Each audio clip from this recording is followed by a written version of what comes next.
बस में गाने को बोल रहा था, मालूम नहीं है। होते आपले 4-5 जण होते. यार नहीं बोलने का था यार.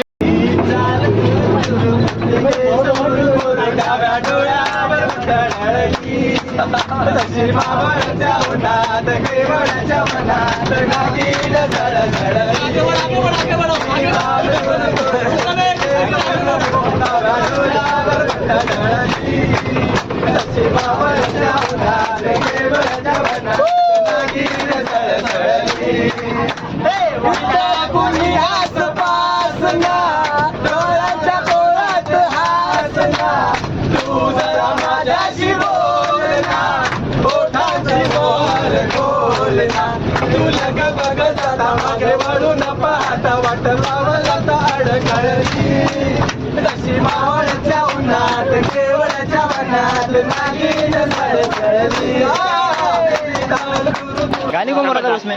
कौन बोल रहा था गाने? ये गाने कौन बोल रहा था बस में? अनुप गाना कौन बोल रहा था?